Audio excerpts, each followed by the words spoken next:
This video sponsor, Eureka Ergonomic, is adding new color, upholstery, and size options to their stunning Matthias office chair lineup. Inspired by the legendary Eames design, but adapted with improved ergonomics for prolonged use at a desk, it's the perfect complement to your home office or gaming setup, and you can get a 10% discount when you use offer code SKILLUP at eurekaergonomic.com/skillup. Click below to check it out or stick around to the end of the video to learn more. Even now, more than a week after reviews are out and after the player count on Steam continues to grow, and after the user rating on Steam enters the very positive territory after debuting at mixed, I know there's still so much angst and confusion about what Crimson Desert actually is and whether or not it's actually good. There are so many conflicting takes about the highs and lows of this game, and to be honest with you, most of them are accurate. So in an effort to simplify things, I'm just going to sell it to you this way. Crimson Desert is the closest thing we've had to Skyrim since Skyrim. And I don't mean in terms of its setting or its mechanics, because there's actually been quite a few games that tick those boxes. I'm talking about the feeling that Skyrim gave you when you played it for the first time all those years ago. And you know what that feeling was without me even having to explain it. And ask yourself this, what was the storyline of Skyrim? Who were the major characters? How well designed were the boss encounters? Its gameplay systems were numerous, but back then, would you have praised any of them as revolutionary? Would you have described the technical state of the game as polished? Would you even describe it that way 14 years later? Looking back on Skyrim, none of that shit mattered at all. What mattered is that Todd and his buddies loosed you on a massive world full of mystery and wonder, where every time you set foot out your door, and no matter which direction you struck out in, adventure awaited. And every chapter in that story was yours to write and yours alone, and no two people would ever write quite the same story. I've seen it said that Crimson Desert is the Dragon's Dogma sequel we never got, but that is not true because number one, we got a sequel, even though I know that's debatable, but we don't have time for that now. Number two, Dragon's Dogma is an extremely bare bones experience that's almost entirely predicated on traveling from point A to point B on foot and fighting enemies along the way, and that's basically it. In contrast, Crimson Desert's gameplay systems are so numerous and so robust that it would be nearly impossible to properly list and detail all of them without this video running for like 2 hours. The worst slander I have seen leveled at Crimson Desert, and the one I will simply not tolerate, is the suggestion that this game is a mile wide and an inch deep, that each of its gameplay systems are haphazardly copy and pasted from other games with no thought or effort put into making them truly rewarding in their own right. If you take nothing else away from this review, then take only this.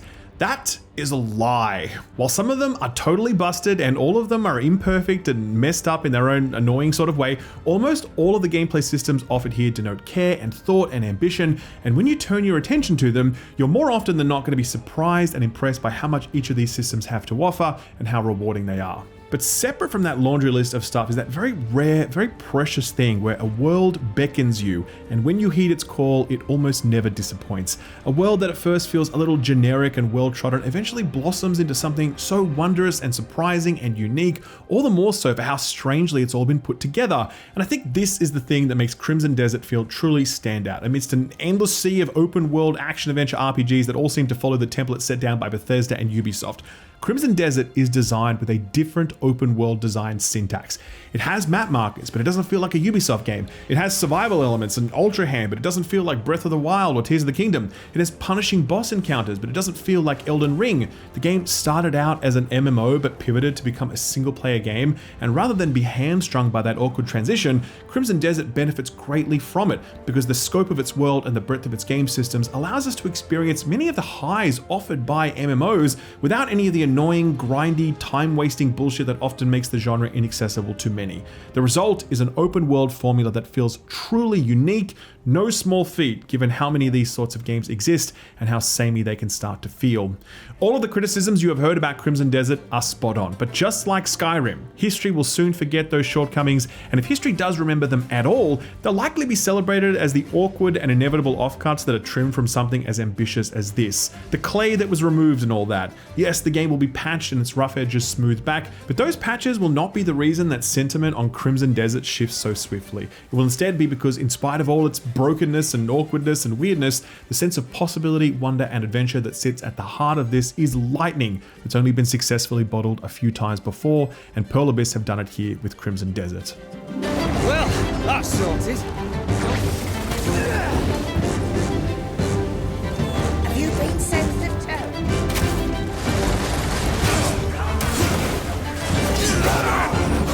We know where he's headed. We should press the advantage while we have it. All right, let's start by ripping the band-aid off. Crimson Desert Story. By now, you will have probably heard that Crimson Desert Story isn't very good. I can all but guarantee you that no matter what you might have heard, the story is actually worse. It's so bad that even the CEO of Pearl Abyss was like, yeah, nah, that's not very good. Even Cliff's voice actor, who we had on the podcast, while reading his lines handed to him by Pearl Abyss staff, he was like, yes, but what is actually happening? No one knows, Alec. No one knows, but let's try to make some sense of it. You play as Cliff, spelt with a K. In earlier versions of the script, this character was actually called McDuff, and honestly, I'm kind of devastated that they changed it because we could have been calling him Duff Man this entire time. Cliff is a leader in the Greymane Warband, who appear to be nondescript good guys despite being foul-mouthed brawlers, some of them fouler-mouthed than others. Looking at you, Yarn. Suppose we can safely fuck off now. After being attacked by the rival Black Bears faction, Cliff is definitely killed and then thrown into the river to drift into the afterlife. Only that's not what happens. Cliff is somehow reconstituted, given a magic bracelet that can lift things, introduced to some D&D style wizards who give him a creepy looking wingsuit and task him with the important job of saving the world, without ever being too specific about what the threat is, who was responsible for it, and what Cliff needs to actually do. What follows is exactly 12 chapters and roughly 85 hours of the most bizarrely stapled together storytelling you've experienced in a AAA story-led video game. It'd be one thing if this game was just a sandbox similar to the way that Dragon's Dogma was, but this is a game that has a lot of cutscenes and a lot of dialogue, and honestly the best thing I can say about most of them is that there's a fast forward button that lets you play it at 2x speed, like watching a YouTube video when the person takes too long to get to the point. And yes, I know most of you are watching this at 2x speed. That joke was meant to be self-deprecating. I'm exaggerating a little in the sense that there are things to be enjoyed about these cutscenes. Voice acting is a good example. It's a seriously fantastic voice acting cast. No one turns in a bad performance. Everyone is selling their role perfectly. Hell, half the time I can feel the actors chewing the scenery even when they have minor roles. I often found myself thinking, damn, what a shame to waste such talent on such wafer-thin storytelling. I hope you live up to the legends. I don't aim to disappoint. Quite the quick tongue. And it really is the storytelling to blame here, because one of the things that works well here is the moment-to-moment writing, the dialogue. The overarching plot is essentially non-existent, but at some point these individual scenes were handed over to localizers who low-key crushed it, infusing each character with personality and making their dialogue believable. The plot cannot possibly immerse you, but these characters and their interactions can and will. And I found myself coming to really like a number of the characters I'd met, despite the fact that anytime they spoke about the actual plot, their words seemed to evaporate the instant they utter them, because while the game's characters may pretend to care about what's going on, it's very clear that Pearl Abyss's writers didn't. Clearly, the story here is a victim of the difficult development process this game went through. It started out its life as an MMORPG, and you can see that in the different biomes, the different races, the approach to things like factions and territory and economy, etc. MMOs, by their very nature, often have very disjointed, biome-driven approaches to storytelling, where you arrive at a new location to begin a series of quests that each have their own characters and their own unique mechanics, etc. This is exactly what Crimson Desert's approach to storytelling is. It's 12 chapters, and each one of them sends you to some new section of the map, and each one introduces you to new supporting NPCs, and each one has new enemies to fight and new mechanics to contend with, and they're all largely self-contained stories with only the loosest connection to the overarching plot. Do not think of Crimson Desert as one story. Think of it as more like 10 stories. None of them are good, by the way. I want to be clear about that, but that's honestly the best way to go into this so that you don't end up being disappointed. 3 things I will say in defense of this storytelling though. Number 1, when you surrender to the sort of anthology structure of this saga, it can feel quite novel and liberating given how much diversity it serves up. It starts to feel almost like a procedural TV show where Cliff is this wandering freesword who rolls into villages to fix the problem of the week before riding off into the sunset when his work is done. In my headcanon, Cliff is actually in Westworld. You know that HBO TV show that had the incredible season 1 and then ... I imagine Cliff jumping into these storylines and settings because they're all theme parks purpose-built for his personal hero fantasy, and while this main campaign will still run you in excess of 80 hours, these discrete story arcs are a nice way to compartmentalize the experience. I think it would have been better had it all been seamlessly connected, absolutely, but there was also this cheeky thrill that would kick in when the screen wipe happened, denoting the start of a new act, and your first thought would be, I wonder what's next, because it could be literally anything, and it will be literally anything other than what you expect it to be. Secondly, one of the things I loved about this campaign experience was how much the theme of each act shone through, even if its storytelling didn't. Each of the acts have their own distinct characters and plot, and that's all buttressed by the setting and the gameplay mechanics. One act is set in a medieval countryside where you're helping collect sheep and cows and track down lost wagons, and another act is set in a palace court where you're unearthing intrigue through subterfuge and gossip. Another act is a hard code switch to an Eastern-inspired setting starring witches wearing traditional Korean garb, and it sees you doing training montages and fighting martial arts masters, and the one right after that sees you fighting an army of mechanized insects while trying to take down a floating fortress. The connective tissue between these storylines is practically non-existent, and the plot within these storylines isn't much to write home about. But the adventure itself, the things Cliff is doing and the places he's visiting and the foes he's fighting and the unique ways he accomplishes all of his objectives, it's all such silly fun. These chapters are each their own little snow globe that Cliff gets trapped in, and he needs to fight his way out in different ways every time. It's utter nonsense, but it's also just fun, and I enjoyed them, especially the later ones where you begin to move beyond the more traditional feeling starter zone. Finally, and somewhat connected to this, fairly early on, you do reach a point where it becomes obvious that Crimson Desert doesn't have much in the way of storytelling chops, but that's at around the same time that the game begins to open up and the sandbox begins to get its hooks into you. Accepting the fact that Pearl Abyss hasn't written much of a story for you, you grab the pen and start writing by way of your own adventures. Less motivated by the race towards the next big cutscene, you allow yourself more time to explore and get lost in the world. It is a backhanded compliment, but the story being as bad as it is does give you more ownership over your own story, and it does give the sandbox more room to breathe. It would have been nice to have both a banging story and a banging world to explore, but we take what we can get, and luckily the world of Crimson Desert has more than enough to make up for the game's story-related shortcomings, a world so full of secrets and surprises that it allows us to write our own truly memorable, truly unique saga.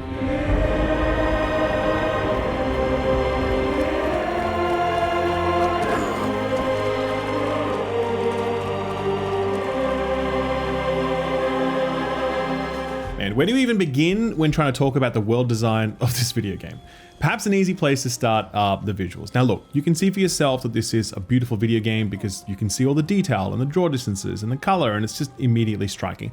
What may not come through in any snapshot view of this video game though, are the more subtle ways that this game is incredibly beautiful, and the way that that beauty translates through to a sense of immersion that very few games can lay claim to. Lighting is perhaps the most notable example. Here in Crimson Desert, nighttime actually means darkness, to the point where you can't really see anything without the aid of torchlight. This naturally creates a more immersive experience when exploring the wilds at night or delving into caves. Most notably, it can really transform the appearance of combat scenarios. Siege battles in this game can be extremely lengthy, and they can begin during the day and be full of vibrant color to the point where they look almost idyllic. When the sun sets though, and with only the fires of nearby burning buildings to illuminate the scene, the same siege takes on a more violent and horrific quality. Everything seems slicker and muddier and more desperate.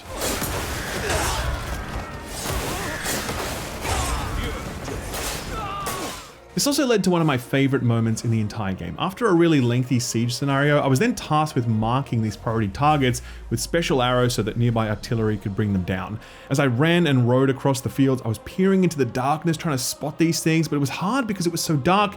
But then something would take shape in the distance and I needed to hack my way through foes to get a clean shot, and as my arrow hit its mark, a rain of napalm-like fire would engulf the target, lighting up the entire area for a brief moment before everything would return to pitch black darkness. It was a moment that was only possible because of this black space engine, which could not only handle dozens of foes on screen at once, but also maintain these huge draw distances while also delivering this lighting that allows for one of the most immersive feeling large-scale battle experiences I can remember having in a video game.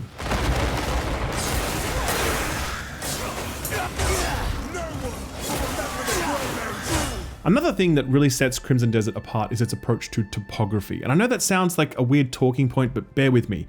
Most games do not have the luxury of being truly ambitious with their topography because either the engine cannot render things at massive scale or the character cannot climb those things because they don't have the ability to scale vertical objects. Crimson Desert doesn't suffer from either of those constraints. The Black Space engine is not only comfortable rendering things at scale, it seems to delight in it, and with the power of this engine, Pearl Abyss have let their geographic megalomania run wild. There are mountains and mazes and spires and expansive caverns, and it creates this landscape where you feel incredibly small because the natural world around you is just so massive. I don't think I've ever felt quite so small in an open world video game, and while most games typically achieve a similar feeling through an expansive horizontal map, Crimson Desert is the first to deliver this feeling both horizontally and vertically, and of course none of it is for show because everything that you see, you can actually go there. While these draw distances and lighting and scale do regularly create a sense of awe and spectacle, I think their most profound impact is kind of the opposite of that stuff. I think your most memorable moments in Crimson Desert won't be the big loud set pieces. I think they're going to be the times when you scale a cliff and look down just to take in the view. No sounds of battle, no NPCs chatting, no yarn yelling in your ear, just you and this world. I remember I was riding through the countryside at night, not really going anywhere, just kind of taking a look around, basking in the glow of a nearby township, eyeing the lamplit castle in the distance. In that moment, I was thinking to myself, God damn, man, this is an incredible looking video game. And that was the exact moment when fireworks shot up in the distance, lighting up the night sky and reminding me of a nearby traveling circus. And yeah, man, like we all catch certain feels when we're playing a certain type of game, and stuff just seems to happen as though it was meant for you and you alone. That was definitely one of those moments for me, and it certainly wasn't the only one during my playthrough.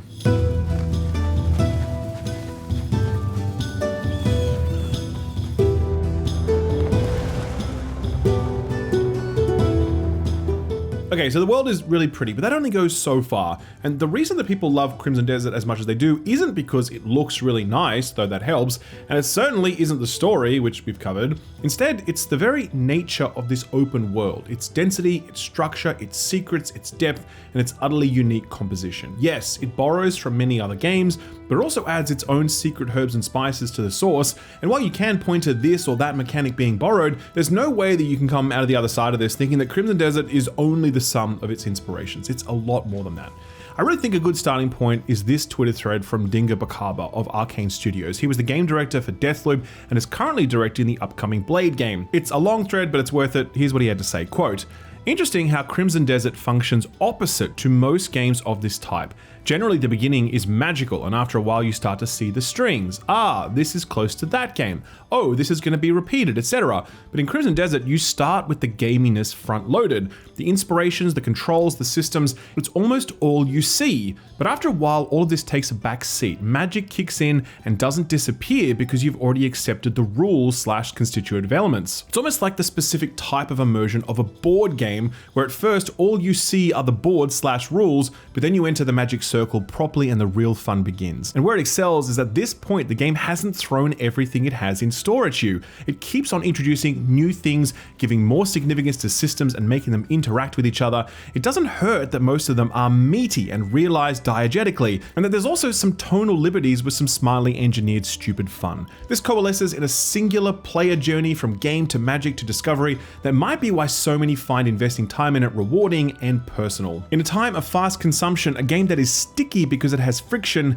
and not because it's smiley feels amazing, end quote. I think he might have meant either slippery or slimy at the end there, but you do get his point. I start with that quote because I think it's a 100% accurate summary of the journey that many people will go through when they first step into Crimson Desert. You've probably heard that the first 10 hours suck, and I'm going to tell you, they suck big time. I said as much in my preview, and having now experienced the game proper, I can tell you that the first 10 hours are by far and away the worst part of this game, and I think Dinga accurately diagnoses why. Crimson Desert is a remarkably complex, systems-heavy game. Similar to sitting down with a new board game, all you really feel in its opening hours are the systems and the rules that the game is trying to set down for you.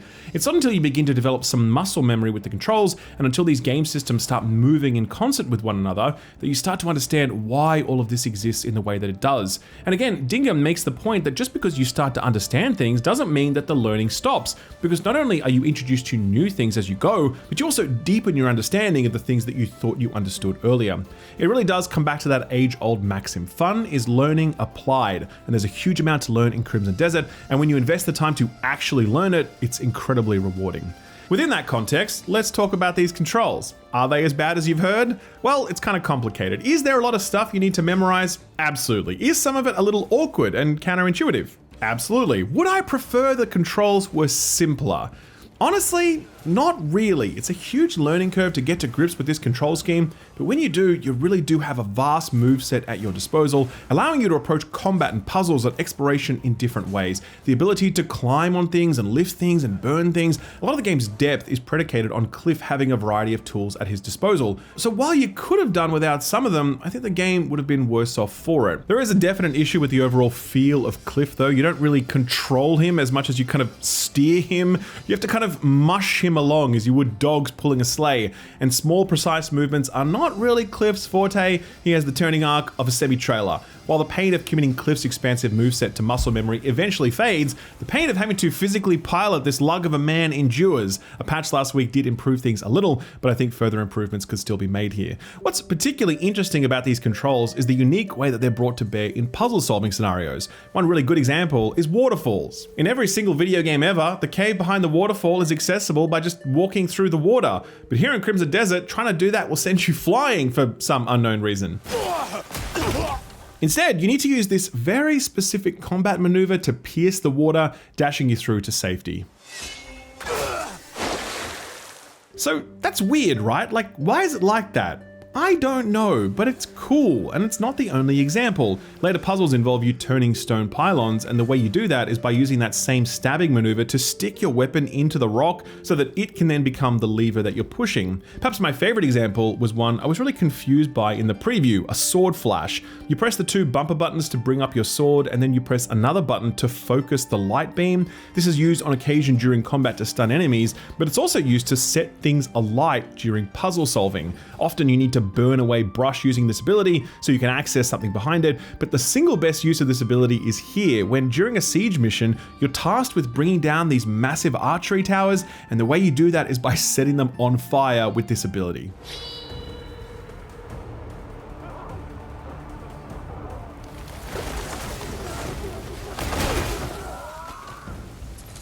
Notice how many enemies dropped out of that tower after it collapsed, by the way. Just one of the many examples of how easy it is for this engine to handle both physics and multiple units on screen at once, but we'll talk more about that in the combat block. Point is, this complex control scheme does not exist as a result of development bloat, where ideas were tossed in at some point and then never pruned back.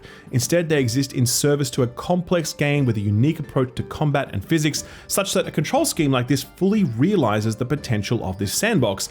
I'm not saying it's perfect, because yeah, I'm sure it could have been trimmed down at least a little bit and the overall clunkiness could be tidied up, but Crimson Desert's much criticized control scheme is not something that ends up in the cons column when talking about this game. It starts there as you're getting to grips with it, but it soon slides over into the pros column as one of the game's biggest strengths, because it facilitates challenges that are far more demanding and rewarding than most AAA games are willing to offer. And that brings us to another thing that makes Crimson Desert so great. It actually respects your intelligence in a way that precious few modern open world games do.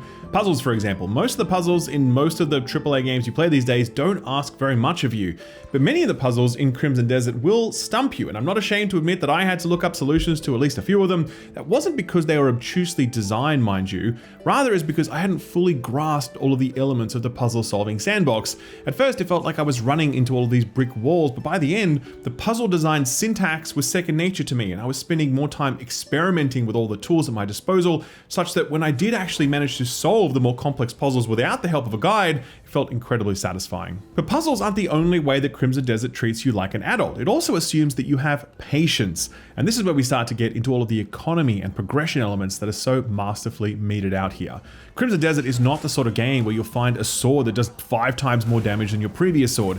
It's not a game where you just mindlessly wander around and upgrade materials fall into your lap. It's not a game where the skill tree is full of stuff that just passively increases your damage output. It's not a game where the best looking weapons and items are all found along the golden path, and and it's not a game where you can ignore all of the side content and supporting systems and expect to have a good time. It is a game that demands you interface with most of it in order to just get by, but if you choose to invest proper time in any of these elements, the game will truly reward you for that, but always in a way that maintains overall game balance and difficulty tuning. Obviously, side quests are a good example of that. There are dozens and dozens of them, too many to count really, and they all offer you valuable upgrade materials like leather or ore or abyss cores, which are used in both crafting and in the skill tree. They'll offer you unique weapons and armor that you can't get anywhere else. They'll offer you unique boss encounters that are not bosses that are copy and pasted from the main campaign. They're entirely unique, and they'll drop you unique weapons and armor that have unique abilities on them that you can't get anywhere else.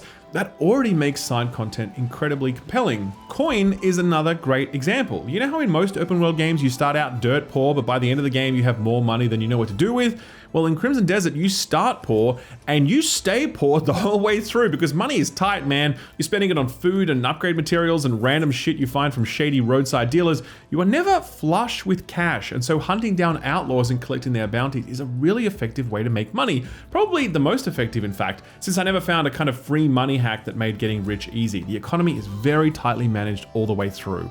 The Greymaid Camp is probably the best example of you get out what you put in. This is a huge part of the game that does require a significant amount of time to build up, but the rewards are huge once you get it going. You'll run around the countryside collecting lost Greymaids like Pokemon, and when they're back in your camp, they'll begin offering services like weaponsmithing or cooking or dyeing your gear. Hell, the barber system in this game is locked behind a Greymaid that you probably won't find until hour 50. Which other game locks character customization behind a 50-hour play wall?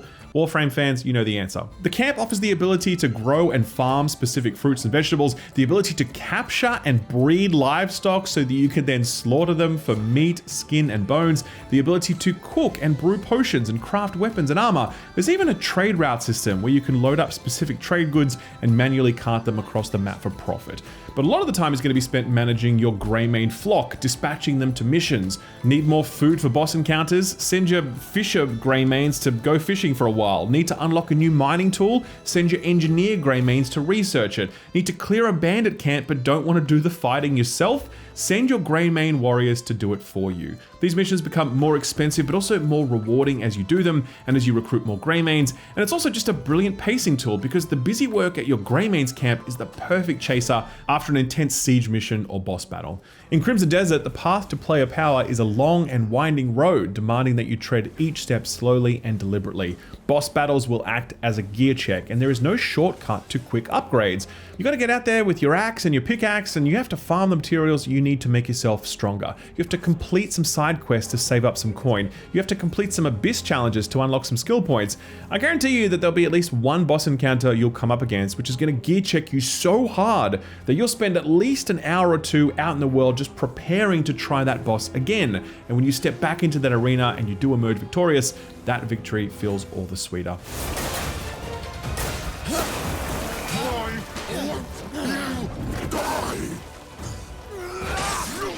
But all this side content and economy stuff would feel like frustrating busy work if the world that housed it didn't deliver. But this world of Payloon really is Crimson Desert's best feature. There is no part of it that is remotely predictable. Similar to what Dingus said in his tweet thread, it's a world that is always threatening to become samey or familiar, that seems like it might at some point rest upon a set of principles that you can internalize and begin to predict, but always Pearl Abyss ducks and weaves and then delivers a left-right combo that just leaves you thinking, where the fuck did that come from? I remember one time I switched to one of the other playable characters, because that's a thing you could do in this game, by the way, and I found myself in a section of the map I'd never been to before, and I was like, oh, okay, a new village to explore, fair enough. All of a sudden, these nearby clay pots came to life and coalesced into actual clay warriors, and they were elite enemies, and they were absolutely trucking me. Another time, I was trying to mine some ore, and the ore itself came to life and killed me. I don't have any footage of that, sadly, but I promise it actually happened. Another time, I'd scaled a cliff, and I was taking a bit of a breather, when suddenly a shrub came to life out of nowhere and just killed me. An actual shrub! Another time, I was wandering around when I chanced upon this abandoned castle, or at least I thought it was. Turns out it was actually a giant puzzle box, a factory that produced like bottled wine or something, and I needed to figure out how to turn it all back on by following instructions left on little post-it notes on each of the machines.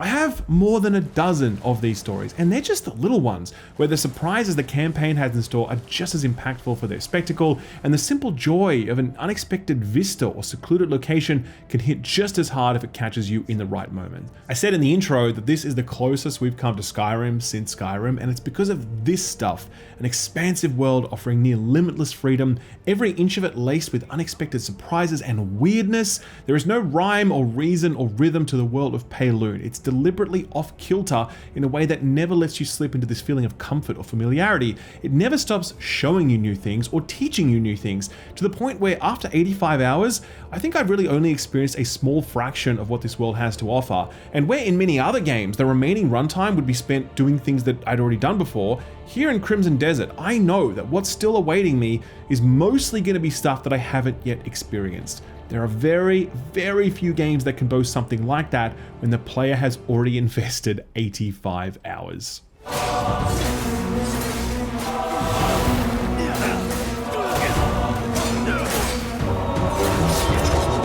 Combat in Crimson Desert is probably not what you were expecting if you'd seen the previews or watched trailers. I actually played the preview, and even I was surprised by almost every facet of combat as I played through the full game.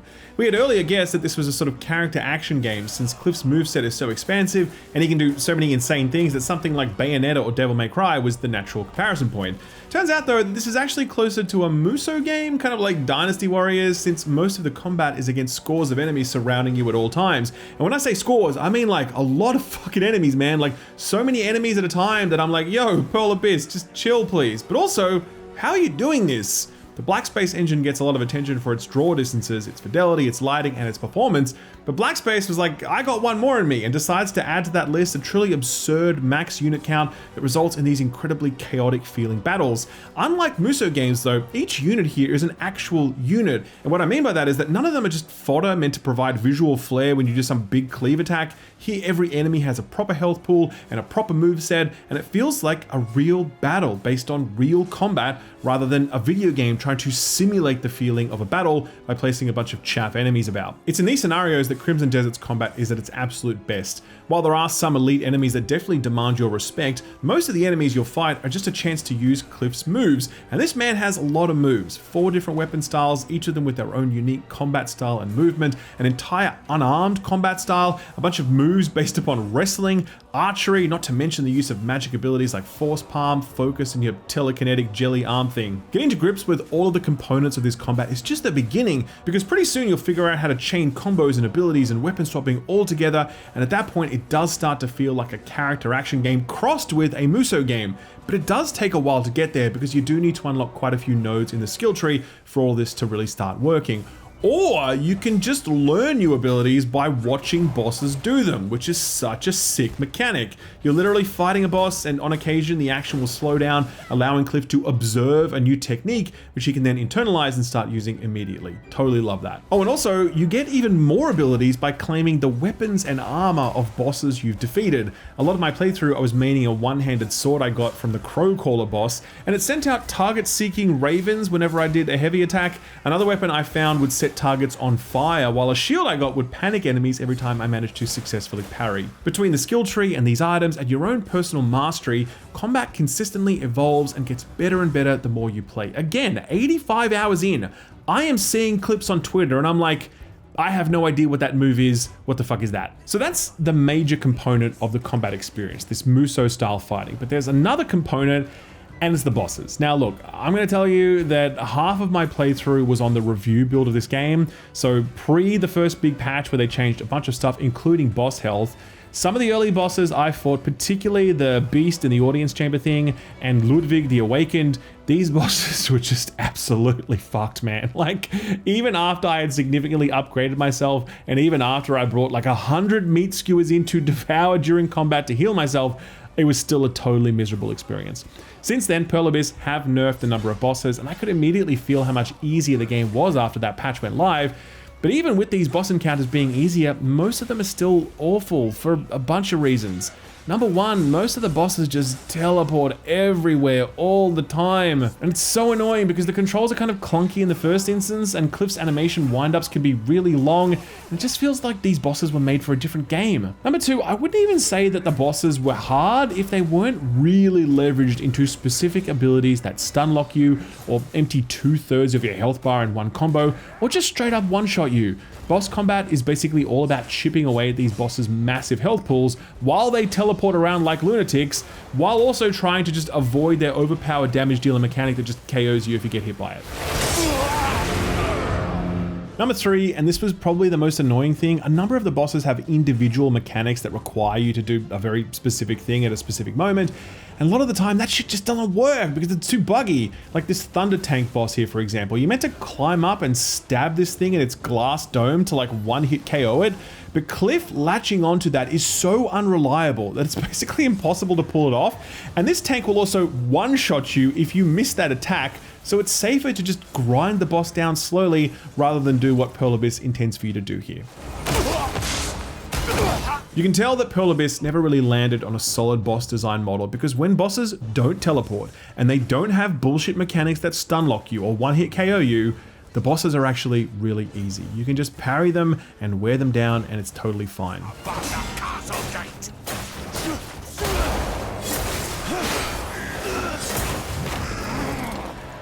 Knowing this, Pearl Abyss piled on some extra bullshit to make these encounters hard, but the way they're hard is bad. And I think that as this game continues to get more patches, I really hope Pearl Abyss redesign a lot of these boss encounters because right now they are messy and frustrating and not good to the point where I think it'll stop more than a few people from sticking with the game, and that's a real shame given how much the rest of the package has to offer.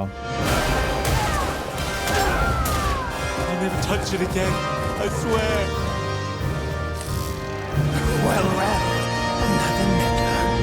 At its launch, there was this fairly surprising discourse that suggested that there's something cynical about Crimson Desert. The idea that the reason this game has so much stuff in it is because it lacked a cohesive vision, and in an attempt to mitigate risk and pull in as many players as possible, the developer just threw in as much as they could, hoping that at least some of it would stick. Now, everyone's going to have their own view on, whether or not that's true. I can only tell you what I think. I do not think there is anything remotely cynical about Crimson Desert. If being risk-averse was your goal in this modern era of ballooning game development budgets and every major studio from Halo Studios to CD Projekt Red switching to Unreal Engine, you gotta have some pretty big stones to choose to build your own engine, and I really don't think the technical teams were half-assing it when they made a game that looks this good and runs this well. If you were cynically motivated, you would have stuffed this thing full to bursting with paid cosmetics and XP boosters and gacha mechanics. But Crimson Desert is just a single box price for a game with like 200 hours of gameplay and that's it. If you were trying to design a game for everyone, you would not have made it like this. You would have made it like all of the other AAA games that are so stuffed with quality of life features that all of the interesting friction has been sanded away. You would have trimmed the runtime, you would have made the bosses easier, you would have made progression faster, you would have nerfed the economy to the point of it being completely optional. At no point does Crimson Desert ever try to be a game for everyone. Instead, it seems possessed of a quiet confidence that no matter how weird or how broken it is, and no matter how much you think it might not be for you, you're going to end up playing it, and when you do, you'll realize that you should have been playing it all along. I think that Pearl Abyss have been vindicated in that confidence, because the more people play this game, the more they love it. When it launched, it opened at a mixed rating on Steam, with like 50% of the reviews being positive. It's now up to 82%, and if you filter for people with more than 1 hour of playtime, it's 88%. There is a narrative already emerging that this increase in review scores is down to the patches that have rolled through, fixing the game's most glaring issues. But I'm going to tell you, I think that's bullshit. I played through half of this game pre-patch when the bosses were even shittier and there was no storage and fewer fast travel points and the list goes on, and I still absolutely fell in love with this video game. Its patches are welcome and they do make the game better, but the shift in sentiment you're seeing is not because we have more stamina while gliding, it's because more and more people have pushed through the game's opening hours and they found on the other side a rare, immersive, transportive open world experience, the likes of which doesn't come along very often. To the people sitting on the sidelines waiting for all the patches to roll through, fair enough. You will absolutely play a more polished game when you eventually come to it. But if you are hungry for this sort of experience and you are willing to put up with a little or a lot of jank, then there's every chance that Crimson Desert's many shortcomings quickly fade from view as you get lost over and over again in the land of Pywell.